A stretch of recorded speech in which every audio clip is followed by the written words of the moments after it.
నమస్తే. నేను మీ కుప్ప పద్మిని. ఇన్నాళ్ళు మీ సపోర్ట్‌ని నాకందిస్తూ, మీ ప్రేమని నాకందిస్తున్న ప్రతి ఒక్కరికి కృతజ్ఞతలు. ఇప్పుడు చూడబోతున్న ఈ వీడియో కూడా ఖచ్చితంగా మీకు ఉపయోగపడుతుంది. లైక్, షేర్ అండ్ సబ్స్క్రైబ్ చేసి మీ ఇష్టాన్ని, అలాగే మీ సపోర్ట్‌ని నాకందించండి. అలాగే ఈ వీడియో పట్ల మీ అభిప్రాయాన్ని కామెంట్ సెక్షన్‌లో కామెంట్ చేసి నాకు తెలియజేయండి.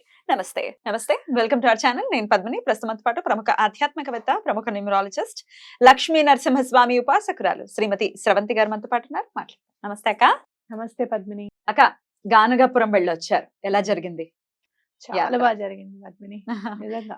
సుమారుగా ఇదే సమయంలో లాస్ట్ ఇయర్ మనం వెళ్ళాం. ఉమ్. చాలా డెవలప్ అయింది ఈ గానగాపురం. లాస్ట్ ఇయర్ తో కంపేర్ చేస్తే హ్యూజ్ డిఫరెన్స్ ఉంది అనేది మీరు కూడా చూస్తున్నారు, చాలా మంది కూడా చెప్తున్నారు. ఆ. ఎంతో కొంత మనం కూడా మన వంతు ప్రయత్నం చేశాము ఫర్ అంటే అక్కడ స్వామిని దర్శించుకోండి అని చెప్పటం, చాలా వీడియోస్ లో మాట్లాడటం, అది డెఫినెట్ గా కృపగా నేనైతే ఖచ్చితంగా భావిస్తున్నాను. అందరూ చాలా కాల్స్ కూడా మనకు వచ్చాయి, పౌర్ణమికి వెళ్తున్నామని, లేకపోతే ఇప్పుడు వెళ్తున్నాం అప్పుడు వెళ్తున్నాం. ఈవెన్ అరుణాచలం కూడా మనం మనం చెప్పింది ఎంతమంది వెళ్ళారు అంటే ఒక్కళ్ళైనా వెళ్తే కూడా నాకు చాలా హ్యాపీ. అవునవును. నిజంగా. సో ఒక్కసారి చెప్పండి అక్క, గానగాపురం ఇప్పటికీ ఇంకా వెళ్ళని వాళ్ళు చాలా మంది ఉన్నారు. అసలు స్వామిని ఎందుకు దర్శించుకోవాలి అంటే వాట్ ఈస్ యువర్ ఆన్సర్? స్వామిని ఎందుకు దర్శించుకోవాలి అని అంటే, మనం ఏం పాపం చేసామో, ఏం కర్మలు చేసామో అనేది మనకు తెలియదు క్రితం జన్మలో. ఈ జన్మలో కొన్ని ఎట్లా ఉంటాయి అంటే, మన వరకు అది మనకి కరెక్టే కావచ్చు, కానీ అది ఇంకోళ్ళ దృష్టిలో అది పాపం కావచ్చు. లేదా అంటే గనక మనకు తెలియకుండానే ఏదైనా తప్పు చేయొచ్చు. అసలు ఎందుకు ఈ ప్రాబ్లం సాల్వ్ అవ్వట్లేదు అని చెప్పేది, మన జీవితాల్లో ఎన్నో క్వశ్చన్ మార్క్స్ ఉంటాయి. వాటన్నిటికీ సమాధానం లభించాలి అంటే గానగాపురం తప్పకుండా వెళ్ళాలి. Beautiful. You have a question in your life, we need an answer for that. Answer ఎక్కడ దొరుకుతుంది అని అంటే గానగాపురంలో దొరుకుతుంది, తప్పకుండా దొరుకుతుంది. ఎందుకనంటే శ్రీ గురులు నాకు ఎంతో నిజంగా చెప్పాలి అంటే ఎన్నో సార్లు నేను గానగాపురం వెళ్ళాను. కానీ మొన్న ఇప్పుడు వెళ్ళినది మాత్రం ఆధ్యాత్మికంగా ఒక మెట్టు స్వామి ఎక్కిచ్చారు చేయి పట్టుకొని అని చెప్పి ఖచ్చితంగా చెప్పగలుగుతాను పత్ని. ఎందుకనంటే ఎన్నో క్వశ్చన్స్ కి ఆన్సర్స్ అన్నమాట. మామూలుగా కూర్చుంటే ఎప్పుడు గురుచరిత్ర చదువుదాము అన్న ఆలోచన రాలేదు. ఈసారి గురుచరిత్ర స్టార్ట్ అయిన నుంచే గురుచరిత్ర చదవడం, విత్ ఇన్ 1.5 డేలో గురుచరిత్ర కంప్లీట్ చేసేయడం, ఇవన్నీ కూడా జరిగిందన్నమాట. అయితే స్వామికి మనం లాస్ట్ టైం వెళ్ళినప్పుడు ఈసారికి చాలా డెవలప్ అయిపోయింది గానగాపురం. ఇంకా చాలా మంది వస్తున్నారు. నేను గానగాపురం లాస్ట్ టైం వెళ్ళక మునుపు కూడా నాకు కాల్స్ వచ్చేవి పద్మిని. అమ్మ మీరు శ్రీపాద శ్రీవల్లభుల గురించి చెప్పారు కదా, మేము కూడా ఆయన భక్తులమే, చాలా బాగా చెప్పారు మీరు అని. మీరు గానగాపురం గురించి చెప్తున్నారని కాదు, మెయిన్ గా శ్రీపాద శ్రీవల్లభుల గురించి చెప్తున్నారు, దత్తాత్రేయ స్వామి గురించి చెప్తున్నారు, మేము కూడా దత్త భక్తులం అని చెప్పి. ఎవరో అసలైతే వైఫ్ అండ్ హస్బెండ్ అయితే ఇంటికి కూడా వచ్చారు. వచ్చి వాళ్ళు చాలా బాగా చెప్తున్నారమ్మా మీరు అని చెప్పడము, బలానా టెంపుల్స్ కి వెళ్ళండి ఇంకా అని చెప్పడము, అలా చాలా మంది చేసేవారు. నేను అనుకునేదాన్ని, చూస్తున్నారు కదా వాళ్ళకి, నాకెందుకో అతిశయక్తిగా అనిపించేది. నేను చెప్తేనేనా, అంతకు ముందు వాళ్ళకి తెలీదా, నేను చెప్తేనే ఇంకా ఎక్కువగా కనెక్ట్ అయ్యామని అంటున్నారా, అది నేను ఎప్పుడు అంత ఇదిగా అనుకోలేదు. కానీ లాస్ట్ టైం ఎప్పుడైతే నేను గానగాపురం వెళ్ళానో అందరూ అసలు ఎంతమంది మనల్ని పలకరించారు, ఎంతో మంది. చాలా సంతోషం అనిపిస్తుంది అలా పలకరిస్తూ. ఒక్కళ్ళైతే మాత్రం వాళ్ళు వస్తూ మనం వస్తే బాగుండు అని అనుకున్నాం. ఆ వేవ్ లెంత్ చూడు, గురు భక్తులని అంటే భగవద్ బంధువులు అని మనం చెప్పుకోవచ్చు. కలవటం కోసం ఏదో గొప్ప చెప్పుకోవటం కాదు, అది కలుసుకోవడం ఏంటి, వాళ్ళు నన్ను కలవడం ఏంటి. స్వామి అంటే మనకి నిరూపణ చేశారు. అంటే మనం ఏదైనా ఒకటి మంచి విషయం మనకు అర్థమైంది, నలుగురికి చెప్తే అది నలుగురికి అర్థమవుతుంది. వాళ్ళు ఎలా అర్థం చేసుకోగలుగుతారో అంత బాగా అర్థం చేసుకోగలుగుతారు, దాని మీద తప్పకుండా దృష్టి పెడతారు అన్న విషయం నాకు కూడా అర్థమైంది అక్కడికి. అది అయిపోయిన తర్వాత నిన్న నేను వెళ్ళినప్పుడు ఒకళ్ళు నాకు బుక్స్ ఇచ్చారు, శ్రీపాద శ్రీవల్లభులవి, మీరు పంచండి అమ్మా, మేము మన ఇంట్లో పంచం. వాళ్ళు మన పూజ చేయించుకున్నారు కదా, వాళ్ళు బుక్స్ పంచి పెట్టారు. అయితే మీ దగ్గర ఇంకా బుక్స్ ఉన్నాయా అని నేను అడిగితే, మేము తెచ్చిస్తామమ్మా, మీరు పంచేసేయండి మిగతావి అని చెప్తే, నేను వచ్చిన వాళ్ళందరికీ ఇస్తున్నాను. అయితే ఈసారి ఒక 5 బుక్కులు తీసుకొని వెళ్ళాను అనమాట. వెళ్ళి ఒకళ్ళకి ఇచ్చిన వెంటనే ఇయ్యక ముందు వాళ్ళు వచ్చి, అమ్మ మీరు వీడియోస్ చేస్తారు కదా అని అంటే, అవునండి అని అంటే, వాళ్ళు లిటరల్ గా మనం చేసిన వీడియో సేవ్ చేసుకొని పెట్టుకొని ఆ ఫోటో చూపించారు పద్మిని. అమ్మ మీ వీడియో ఎప్పుడు మాకు మనసు ఇలా అనిపిస్తే వెంటనే ఈ వీడియో వింటామమ్మా, మాకు చాలా ధైర్యం అనిపిస్తుంది. అలా చాలా మంది గుర్తుపట్టుకోవడం చాలా ఆనందంగా అనిపించింది నాకు. Right. అలా ఒక ఆయన కలవడం, ఆయన శేషారావు గారు అని చెప్పి. ఆయన అమ్మ మీరు అదేంటి తెలుగు వారేనా అని చెప్పి అక్కడ జరిగే విశేషాలన్నీ చెప్పడం. మీరు రండి తప్పకుండా. మేము ఇక్కడ అరేంజ్ చేస్తాం. మీకు ఏం కావాలంటే అది మేము అరేంజ్ చేసి పెడతాం అని చెప్పడం. అంటే ముందస్తు ప్రణాళికకి మనం వస్తాము, ఇంతమందిని తీసుకొని వెళ్దాం అని అనుకున్నాం కదా. అనుకున్నా. ఆ ప్రణాళికకి తగ్గట్టుగా రంగం స్వామి సిద్ధమైంది. నిజంగా సిద్ధం చేశారు. ఖచ్చితంగా అక్క, ఖచ్చితంగా. అయితే ఎక్కడ ఎగ్జాక్ట్ గా ఎక్కడ ఉంది ఇంకా తెలియని వాళ్ళు ఉన్నారు. ఎక్కడ ఉంది గానుగాపురం అని అంటారు, ఎలా వెళ్ళాలో తెలియదు అని అంటారు.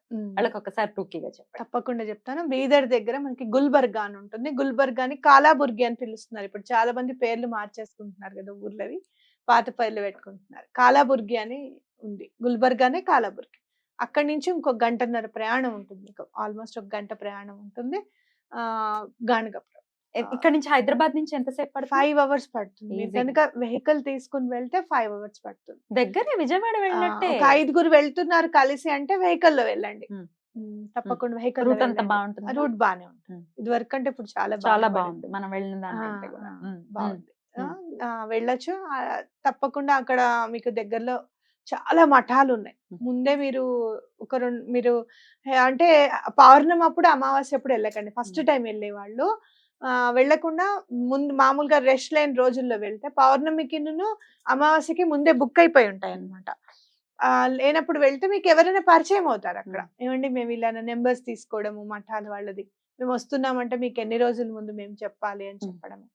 అక్కడ మఠంలో వాళ్ళు చాలా మీరు భిక్షావందనం చేసుకోవాలనుకుంటే కనుక, భిక్షావందనం అంటే స్వామికి 12 భిక్షను సమర్పిస్తారు. ఎక్కడ అది ఎగ్జాక్ట్ గా? ఎక్కడైనా మనం నుంచొని గణపతి దేవాలయం ఉంది అక్కడ, అంటే ఆ గుడి ప్రాంగణంలో అందరు ఆకులు కొనేసుకుంటారండి. ఆకులు కొనేసుకొని రెడీగా ఉంటారు ఎవరు భిక్ష పెడతారు అని చెప్పి తింటారు. ఇంతటి భిక్షనే అయిపోతుంది. ఇది అవుతుందా ఇక్కడ అని అనుకుంటాం మనం. ఇంత పెద్ద క్యాన్ లో పెరగన వచ్చింది, ఇంత అవుతుందా ఇక్కడ అనుకున్నాను నేను. మళ్ళీ వచ్చిన వాళ్ళకి లేదని చెప్పకుండా ఇంత పెట్టాను. అంత తొందరగా అయిపోతుంది, అసలు ఫాస్ట్ గా అయిపోతుంది. మనం కూడా తినొచ్చు కదక్క. నేనేమనుకున్నానంటే మనం కూడా తినొచ్చు, అది లాస్ట్ కి ఇంత ప్రసాదంగా నేను కూడా తిన్నాను. కాదు, ఎవరైనా మనకి ఇస్తే అయ్యో 5 ఇళ్ళు ఈసారి అది ఒక్కడే కుదరలేదు నాకు. 5 ఇళ్లలో ఒక్క ఇంట్లోనే నేను భిక్షను స్వీకరించాను. 5 ఇళ్లలో మనం కూడా తిరిగి భిక్ష తీసుకుంటే మీరు అనుకున్న పనులు ఎంత త్వరితంగా అయిపోతాయి అంటే అంత త్వరితంగా అయిపోతాయి. 2002లో నేను వెళ్ళినప్పుడు టీ కూడా దొరికేది కాదు అక్కడ. టీ కొట్టు కూడా లేదు, గుడి ఒక్కటే ఉంటుంది. అర్ధరాత్రి 3:30కి పాదుకా దర్శనం ఉండేది అప్పుడు. ఆ టైంకి లేచి నుంచోవాల్సిందే. స్నానం చేసేసేయాలి, నుంచోవాలి. స్నానం చేయడానికి కూడా ఇక అంతా పొదలు అవే అన్నమాట. ఇంకా ఏదో నన్ను అడిగితే ఒక ముసలావిడ ఇంత చోటు ఇచ్చింది నాకు. నేను ఒక్కదాన్ని చిన్న పిల్లనప్పుడు లేదంటే అలా ఆవిడ ఆ రోజున మా ఇంట్లో నా రూమ్ లో చేయి స్నానం అని చెప్పి ఇచ్చింది. మిగతా వాళ్ళందరూ పాపం పొదల్లోనే చేశారు, పెద్దవాళ్ళు అనమాట వాళ్ళు. నేను ఇంకా మ్యారేజ్ కాలేదు, చిన్న పిల్లలు. అప్పుడు ఎలా మనకి భయంగా ఉంటుంది కదా అసలు అని చెప్పి ఆవిడ ఇచ్చింది ప్లేస్. అయితే అక్కడ తీసుకున్న తర్వాత అరుగులు ఉండేవన్నమాట. ఇళ్ల ముందంతా పెద్ద పెద్ద అరుగులు ఉండేవి. ఆ అరుగులు మీద వంట చేసుకొని కూర్చునేవాళ్ళు, వస్తే ప్రసాదం పెట్టడం అన్నమాట. అలా కొంతమంది భిక్షావందనం చేయడానికి మాత్రమే అక్కడ ప్లేస్ తీసుకొని ఉండిపోయిన వాళ్ళు ఉన్నారు, కొనుక్కొని ఇల్లు మామూలుగా చిన్నగా భిక్ష పెట్టడానికి. అద్భుతం. సో బస్ ఫెసిలిటీ కూడా ఉంటుంది. బస్ ఫెసిలిటీ హైదరాబాద్ నుంచి ఉంటుంది. అయితే బీదర్ లో దిగి బీదర్ నుంచి వెళ్ళాలి అని అన్నారు మొన్న. మరి ఏమైనా దొరుకుతాయా ఆటోలు? దొరుకుతాయి. వేరే బీదర్ నుంచి మళ్ళీ బీదర్ నుంచి గుల్బర్గా నుంచో మళ్ళీ బస్సు ఉంటుంది గానుగాపురానికి. వెళ్తూనే ఉంటాయి బస్సులు, వస్తూనే ఉంటాయి. గుడి దగ్గరే ఉంటుంది బస్ స్టాప్ కూడా. మీరు చక్కగా పొద్దున్నే స్నానం చేసేసి ఎక్కేస్తే 4:00కో స్టార్ట్ అయిపోయారు అనుకో పద్మిని బస్ లో, వెళ్ళిపోతారు. 11:00కల్లా వెళ్ళిపోతారు. గుడి దర్శనం అయిపోతుంది చక్కగా. అయితే మామూలుగా వెళ్ళడం కాదు, గురు చరిత్ర పారాయణం చేయండి అక్కడ వెళ్తే గనక. అసలు అమేజింగ్ పద్మిని. ఈసారి మాత్రం స్వామి ఖచ్చితంగా ఆయన మనము ఎంత ఇదిగా చూస్తే స్వామిని అంత రెట్టింపిదిగా స్వామి చూస్తారు అనేది ఖచ్చితంగా నాకు అర్థమైంది. Law of attraction is nothing but you look to me, I look to you అని అంటారు బాబా గారు. నువ్వు నన్ను తలుచుకొని నేను తప్పకుండా పని అవుతుంది అని చెప్పడం. అథెంటికేషన్ అనుకున్నాం చూసావా, గురు చరిత్ర మొత్తం లా ఆఫ్ అట్రాక్షన్ పద్మిని.